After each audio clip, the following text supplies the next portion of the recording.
ये तो हमें पता है कि क्रूड ऑयल एक्सपोर्ट करने वाले देशों ने आपस में मिलकर ओपेक और ओपेक प्लस अलायंस बना रखी है और यही देश आपस में मिलकर डिसाइड करते हैं कि कौन से महीने में क्रूड ऑयल की प्रोडक्शन कितनी रखनी है और कितनी नहीं। समय समय पर इन देशों की मीटिंग्स होती हैं और ये क्रूड ऑयल के प्राइसेस मैनिपुलेट करते हैं। ऐसा करके ये देश कई बिलियन डॉलर्स कमा रहे हैं। कोविड-19 के समय लॉकडाउन के कारण जब क्रूड ऑयल की बिक्री बिल्कुल जीरो के करीब हो गई थी, उस समय क्रूड ऑयल के प्राइसेस में बहुत ही बड़ा डाउनफॉल देखने को मिला था। उस समय क्रूड ऑयल इंटरनेशनल मार्केट में 15 से 20 डॉलर पर बैरल की रेंज में पहुंच गया था। तब भी कोई देश इनसे क्रूड ऑयल नहीं खरीद रहा था, जिसकी वजह से क्रूड ऑयल बेचने वाले देशों को बहुत ही बड़ा आर्थिक नुकसान उठाना पड़ा था। अब ये सभी देश आज की डेट में उस आर्थिक नुकसान की भरपाई कर रहे हैं और मनमाने तरीके से क्रूड ऑयल की प्रोडक्शन में बड़े बड़े कट करने का काम कर रहे हैं। अब अगर इन सभी देशों की दादागिरी को रोकना है तो कोई अकेला देश तो कुछ कर पाएगा नहीं। इसलिए एक ऐसा संगठन बनाना होगा जिसमें कई सारे पावरफुल देश एक साथ आएं और क्रूड ऑयल के अल्टरनेटिव्स के ऊपर एक साथ मिलकर जोर दें। क्रूड ऑयल की बढ़ती कीमतों से राहत पाने के लिए भारत ने भी इथेनॉल को ब्लेंड करना शुरू कर दिया है, जो कि एक तरह का बायोफ्यूल है। बायोफ्यूल नेचुरल सोर्सेज जैसे कि प्लांट्स, एग्रीकल्चरल,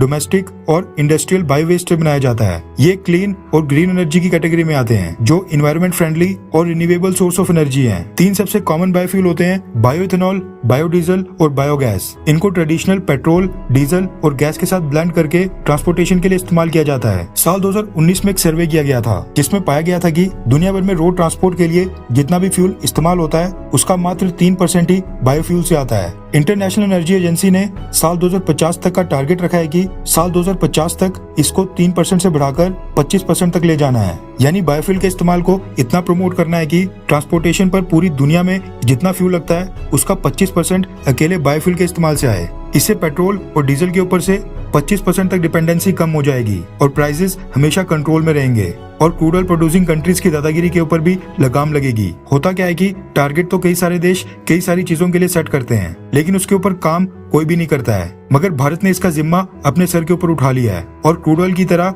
बायोफ्यूल्स के लिए भी एक नई अलायंस बनाने का फैसला किया है, जो बायोफ्यूल्स के इस्तेमाल को प्रमोट करने के लिए काम करेगी। रेफरेंस के लिए आपकी स्क्रीन के ऊपर लाइव मिंट के आर्टिकल का स्क्रीनशॉट है, जिसके मुताबिक भारत अब बायोफ्यूल प्रोड्यूस करने वाले देशों की एक अलायंस बनाने की प्लानिंग कर रहा है। दरअसल G20 की प्रेसिडेंसी इंडोनेशिया के बाद इस साल दिसंबर महीने में भारत के पास आ जाएगी। इसी मौके का फायदा उठाते हुए अगले साल जब भारत G20 समिट को होस्ट करेगा तो उसके लिए एजेंडा रखा जाएगा बायोफ्यूल्स को। रिपोर्ट्स के मुताबिक major biofuel producers America, Brazil, Argentina, Indonesia और चाइना, जो कि G20 के भी सदस्य हैं, इनको ऑन बोर्ड लिया जाएगा और एक अलायंस बनाई जाएगी जो ओपेक की तरह बायोफ्यूल्स के ऊपर आपस में कोऑपरेट करेगी। भारत इन सभी देशों के साथ बायोफ्यूल्स को लेकर बायलैटरल एग्रीमेंट भी साइन करने के ऊपर विचार कर रहा है। रिपोर्ट के मुताबिक बायोफ्यूल्स के लिए जो ये अलायंस बनाई जाएगी, शुरुआत में ये ओपेक की तरह बायोफ्यूल्स की प्रोडक्शन या फिर इनके इंपोर्ट्स और एक्सपोर्ट को कंट्रोल करने का काम नहीं करेगी। स्टार्टिंग में इस अलायंस का मोटिव होगा बायोफ्यूल्स को लेकर आपस में नॉलेज शेयर करना,